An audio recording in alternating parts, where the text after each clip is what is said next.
jangan tanam budidaya bawang merah karena pasti biaya perawatannya pasti mahal.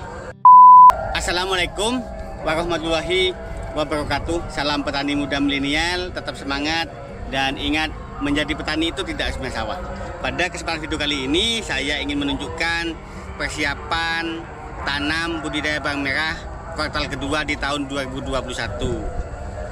Apa saja yang harus dilakukan? Tonton video ini sampai habis supaya teman-teman mendapatkan informasi dan inspirasi tentang budidaya bawang merah.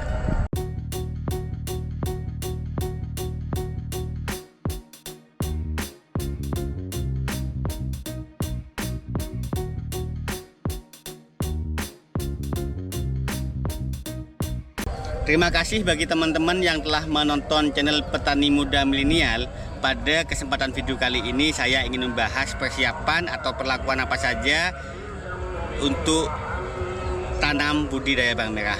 Kemarin banyak yang tanya kenapa kok rumputnya tidak ada, apa saja yang saya lakukan. Nah, ini adalah lahan yang akan ditanami besok bawang merah di kuartal kedua di tahun 2021. Jadi sebelum pengolahan lahan, yang saya lakukan adalah pemberian herbisida sistemik. Herbisida sistemik yang saya gunakan yaitu Roundup atau Roundup.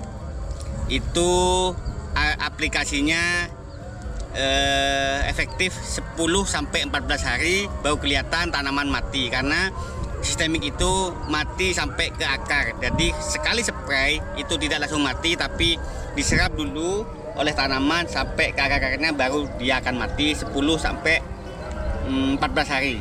Nah, setelah itu kita akan lakukan pengolahan lahan.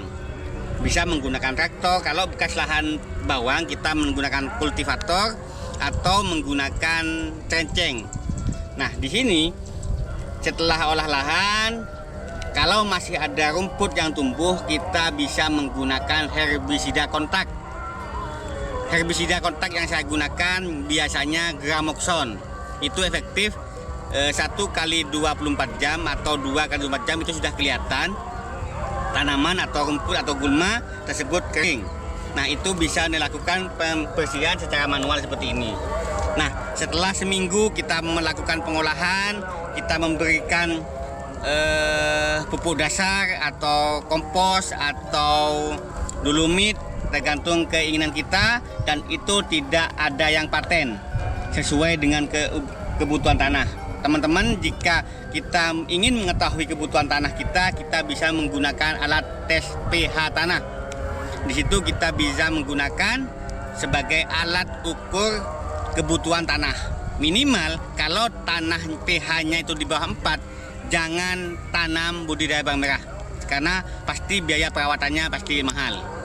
Nah, setelah itu kita akan pembersihan manual seperti ini, teman-teman.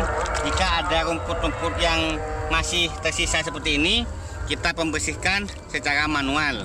Nah, kita bisa lihat ini tanam yang akan ditanam besok, kita bisa lihat. Nah, ini sudah bagus sekali. Nah, ini teman-teman sudah 1 minggu penjemuran setelah olah lahan, dan ini kena hujan. Karena di Probolinggo di kuartal kedua ini masih ada hujan. Teman-teman bisa lihat, ini hujan masih cukup tinggi, durasinya lebih dari 2 jam sampai 4 jam itu terjadi di Probolinggo di kuartal kedua ini. Jadi teman-teman, pupuk dasar kita bisa menggunakan dolomit sebagai tambahan supaya tidak ngedrop atau pH-nya. Karena prediksi di bulan April ini masih cukup tinggi curah hujan untuk kawasan Probolinggo dan sekitarnya.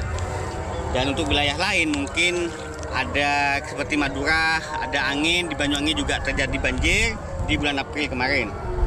Dan ini tinggal tanam besok, dan seperti ini tangan saja masuk seperti ini, teman-teman. Ini padahal tanahnya ini tanah liat atau tanah kering, biasanya kalau kena hujan bisa lecet. Nah, ini sudah bagus, tinggal persiapan bibit, sudah treatment seperti yang di video saya perlakuannya, karena penggunaan treatment itu mencegah mati pada bibit bawang merah yang kita tanam. Karena musim hujan ini cekungan-cekungan seperti ini, nah seperti ini teman-teman, itu biasanya akan menimbulkan genangan dan itu kelembapan dan bisa menyebabkan jamur atau pandemi jamur di wilayah itu. Dan kita bisa lihat bedengan seperti ini itu sudah hampir seperti datar atau agak cekung tengahnya, cembung tengahnya, supaya kalau ada air hujan airnya bisa mengalir ke got seperti ini. Nah, itu saja yang bisa saya sampaikan teman-teman. Kita bisa sharing, kita bisa berbagi pengalaman. Pertanian itu tidak ada yang ahli, tidak ada yang pintar, semua beradaptasi tentang cuaca, lingkungan, dan budidaya tanaman yang kita miliki. Nomor HP saya di 082 330 330 330. Kita berbagi pengalaman supaya pertanian bisa hemat biaya produksi, hasilnya maksimal, dan petani sejahtera. Cukup sekian, semoga bermanfaat. Wassalamualaikum warahmatullahi wabarakatuh.